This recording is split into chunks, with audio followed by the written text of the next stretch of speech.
Welcome to Mr. Angelo's geometry class.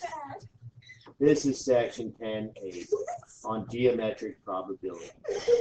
Today we will investigate probability in regards to geometry. First thing we're going to look at is the relationship between probability and length. For example, let AB be a segment that contains the segment CD. If a point K on AB is randomly chosen, and the probability that it is on CD is calculated as the following: the length of CD over the length of AB. Now let's look at example 1. K is chosen at random on AF.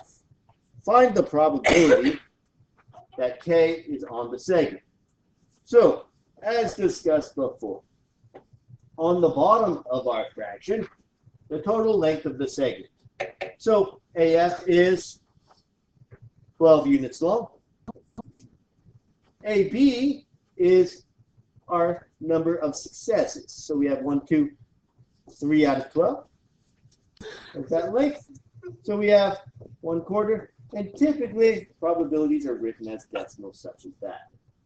Take a second and see if you can come up with the answers to B, C, and D. Otters. All right, so probability K lands on BD. How long is BD? 1, 2, 3, 4, 5. So 5 over 12.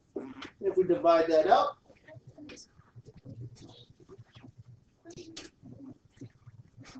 we get 0.42 is our probability.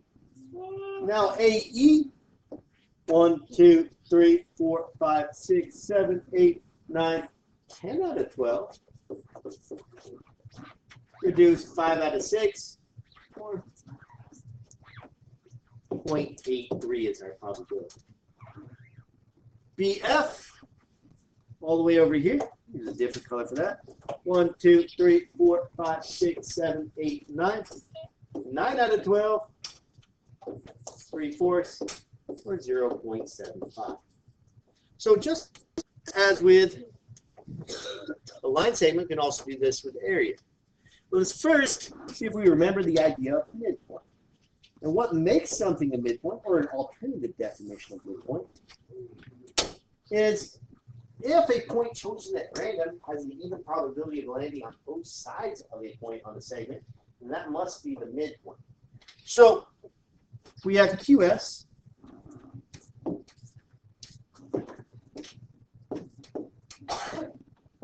as our segment. R is the midpoint. What is the probability that a randomly chosen point lands on? RS. So how many outcomes do we have?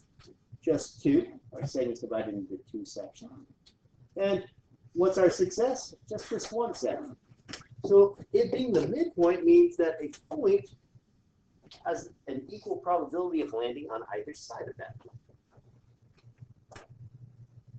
All right, so next let's look at the idea of probability in area. So let J be a region that contains region M. If a point K in J is chosen at random, the probability that it is in region M is as follows: the area of M divided by the area of J. So, for example, let's say Orion has a business stealing car stereos and then selling them. So he sells car stereos within the rectangular region of this city as shown. He wants to spend money advertising on billboards for each side of town. We want to know what percent of the money he should spend on his advertising on the west side. The west side is over here. So what proportion of the whole town does this represent? So we're going to calculate the total area of town, and then the area of the west side is here. So first, this is just a rectangle, right? This side is 4. And this is 1.5. So the area of the whole town is going to be length times width, or 4 times 1.5, or 6. That's the denominator. And then the area of the west side is 1/2 base times height. So 1/2, 2.25 times 1.5.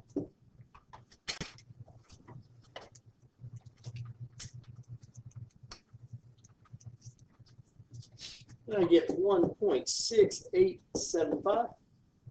And once I divide that by 6, I get a probability of 0.28125 that one of his customers will live in the west side.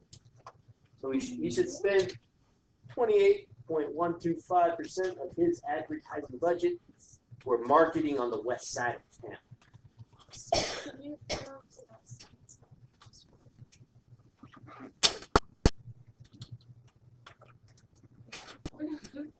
Next one, you guys give this a try. All right, here we go. Example 4.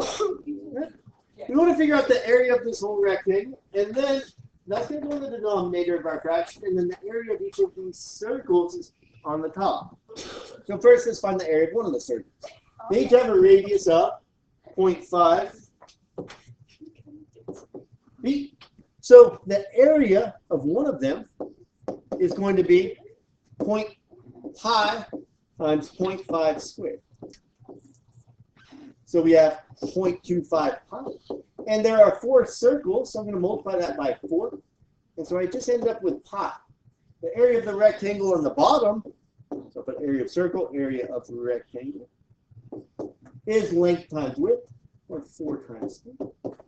So the probability is going to be pi divided by 12. So the probability one of those beanbags falls in those holes, if it hits that board at random,